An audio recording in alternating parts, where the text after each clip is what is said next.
Good morning, office men. I'm your host, Che, and if they take my stapler, then I will set the building on fire. And joining me is my co-host, Corgi, and if she had $1 million, she'd do 2 chicks at the same time. Actually, quite true. Yeah. Anyway, Still interesting office space. today's episode is brought to you by the month of April. Nothing special happens in April. Well, one thing special. My mother's birthday. Thank you very much. So, Corgi, do you know what we're doing today? I'm going to presume something Trench Crusade related, but I'm not sure. No, this isn't Good Morning Ratman. This is Good Morning Office Man. Today we'll be talking about the Swingline, the stapler company. So, I'm going to kill myself. So, Swingline was founded in 1925 in New York City by Jack Linksey, a man of so little note he lacks a Wikipedia page. His wife, on the other hand, does in fact have a Wikipedia page. So, a little about them, right?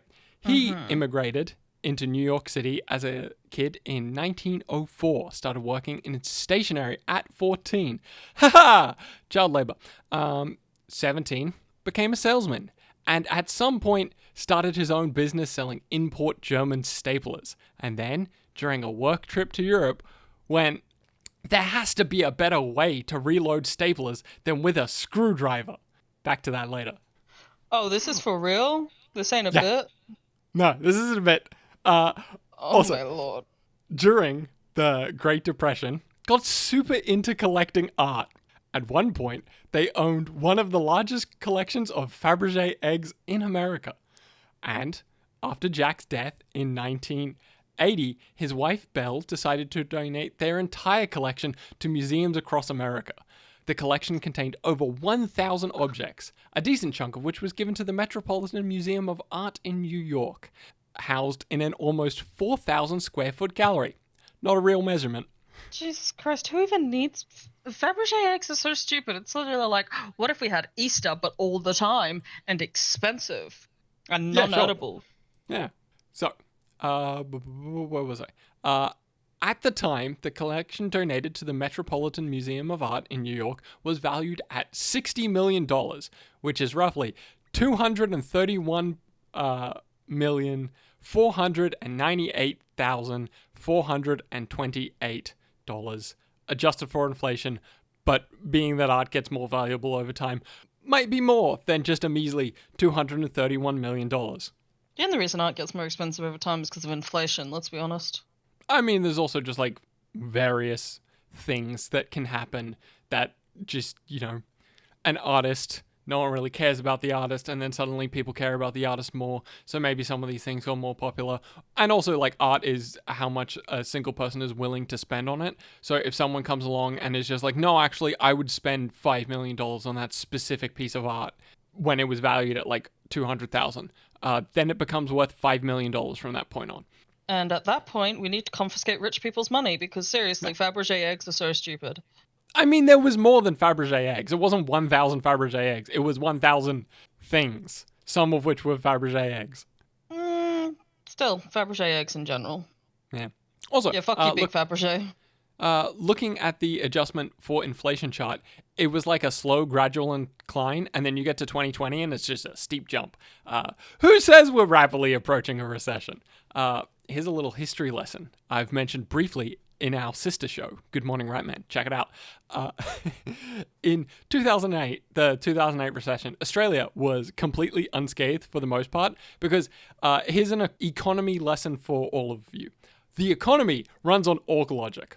It's entirely based around the power of belief, and when all currencies around the world were falling apart, the Australian government went, yeah, nah, ours isn't, and invested some money into it to prove that it wasn't, and everyone went, oh shit, they're investing money into the economy and not slowing spending, their economy must be strong. So then the Australian economy became strong, just because everyone believed that it wasn't falling apart, so it didn't. So orc logic. Or Tulpa energy. Yeah. More orc logic. It's entirely powered by the function of belief. If you believe something hard enough, like economically speaking, it's worth money. That is how all of these like tech startups work. There's like a term called enshittification, where it's like you have this product that's bad, or not bad, it's good, right? And it has no way of generating revenue because these people have this idea to provide a service, and then they create a service, but then due to the, functions of capitalism, they have to then profit revenue from the service, and then they're just like, oh shit, but this isn't profitable. So then they just have to make it profitable, but by making it profitable, they make the service progressively worse until it eventually becomes unusable, and then all of the people that have like pumped billions of dollars into this go, no one's using this product, and then they sell all their stocks and the business goes out of business. It's called enshittification. It's an actual term used in academic sources. This sounds like your Pepe Silva moment, only it's Pepe Stapler. And I can't believe I ever had to say that. Anyway, back to Swingline, right? When it opened, What is the company... Swingline again? It's a stapler company. They make staplers. And hole punches, but... I mainly only ask staplers. because when you hear Swingline, you're just like, oh, okay, it's a it's a train system where swingers go and they have portable orgies or whatever swingers do. That's not at all what I think of. I think of the line, like the ropes that you build for like a playground swing. Oh, that would work too. Yeah.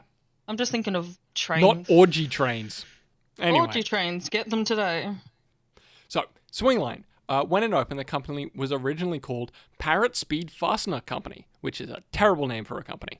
Eventually changed its name to Meth Products. No, wait. Speed Products. Changed it to Speed Products. My notes were wrong. That's better. Yeah. And then, in 1935, created the top opening stapler, which became the standard in the industry. And then in school, you could pretend like you were loading a magazine and fire staplers at each other. Because in Australia, we had to pretend to have school shootings. Oof. Can't wait for that to get bleeped out. Oh, that's not getting bleeped out.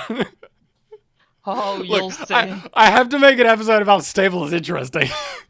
So wait, we're swinging for the fences. I love how you say you have to make an episode about staplers interesting, but you don't just stop at staplers. Yeah. Why are we making an episode about staplers? This has been in the schedule for 5 months. You don't even post that schedule. That schedule is a you thing because I don't pay attention enough. That's because it's not like a proper schedule, but this one has been scheduled in since like October of last year. Staplers. I feel like Indiana Jones. Staplers. Why'd it have to be staplers? Yeah. Anyway, we'll get to why it had to be staplers. Anyway, this design was called the Swingline. And then, in 1956, the company just straight up changed their name to Swingline. And then, in 1968, they released the Swingline 747 stapler, their most popular product. We'll come back to that. I don't trust anything that's 747, thank you. Yeah, I also noticed it was called 747, and I was just like, why? Is it the same reason the plane's a 747? I don't know. Anyway, in 1970, the company was then sold for $210 million. That's like almost as much as their art collection is worth today. They sold to American Brands, and they were a division of ACCO, who's part of American Brands / Fortune Brands standard conglomerate corpo bullshit. American Brands no longer exists anymore, but for a while owned Jim Beam, a popular whiskey in Australia. Ah, Jim Beam. Yeah, they're also an American whiskey, but they're quite popular in Australia. Which Jim Beam, now owned by a different American company that is owned by Suntory, the Japanese drinks company. Which people aren't really buying at the moment because of the whole everything. People are buying Suntory. Oh no, I mean Jim Beam. Oh, yeah. Japanese beer is really popular in Australia for some reason. They also Asahi. just like put a massive... Yeah, Asahi. It's on tap at a lot of pubs and bars and RSLs and shit. They also like have put out a massive advertising campaign for Boss Coffee. And seemingly worked. Also owned by Suntory. It tastes like you're fucking... It tastes like a smoker gargled coffee right after chain smoking an entire packet. It's black coffee. Which is probably why. Yeah. It's just black coffee. Nasty. It's nasty. Anyway, then in 1999, they fired 450 workers to move production from New York to Mexico so they could pay people less. Immediately replaced by Fabergé eggs. Yeah, I love that. We love corporations putting profit over the interest of their workers. Again, not to dive into politics on this show, though I personally don't think it is political, just certain people have decided to make it political to try and strip your rights as a worker. But join your union. I've encouraged all my friends and family to join unions, and I have watched them work wonders for them. They're great. Seriously, join your union. I cannot stress that enough. Join a fucking union. And remember, HR is there to protect the company, not you. Yep.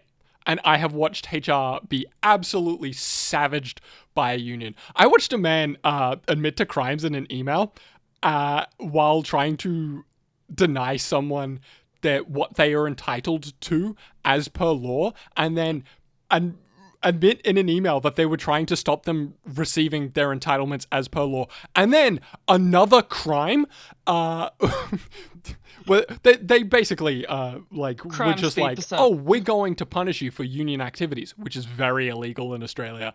And the person was like, oh, I'm worried about the knock-on effects of this. And I'm like, don't be. Forward that email to your union. They just admitted to a crime. They sent you a crime in an email. And then the union was just like, hey, we're trying our best to help you.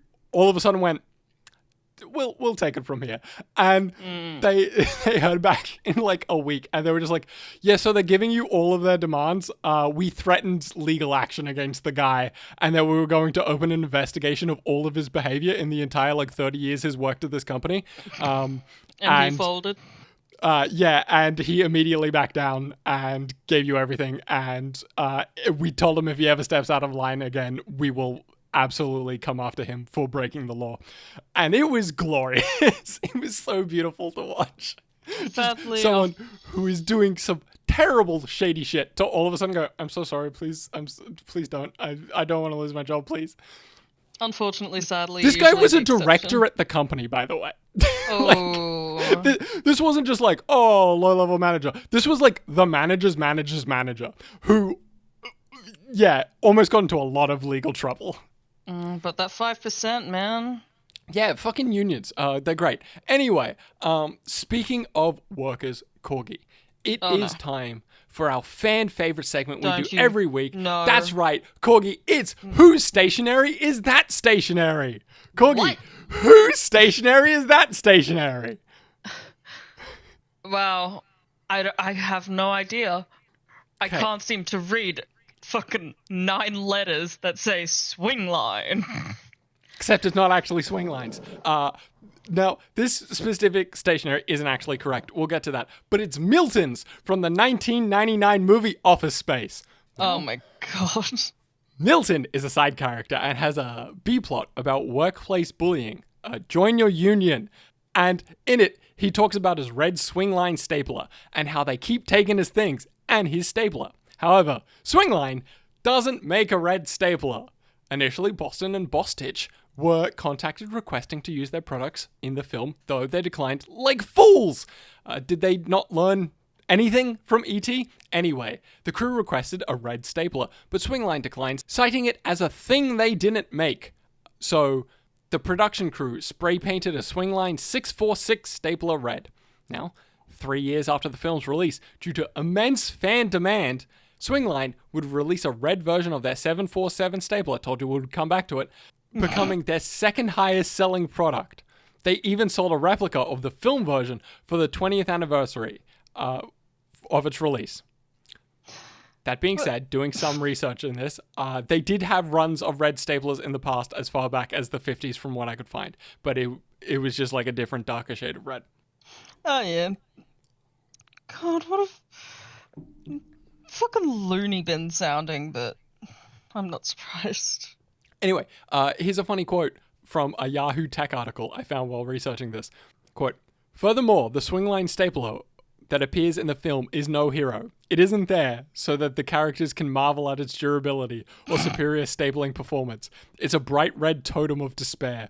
When Milton loses his grip on his stapler, he loses it on everything else. There was a reason Bostitch said no." So they made a fucking artifact that drives its wielders insane without... Spoilers for film released in 1999, but they steal Milton's stapler, so he burns the building down. I mean, valid response. Other stuff happened. He goes there because they stop paying him. Mm-hmm. But he's also just like, if they take my stapler, we're gonna burn the building down. And then they take his stapler, and then he burns the building down. Surprise, Pikachu. Anyway, that does it today for this week's episode of Good Morning Office Men.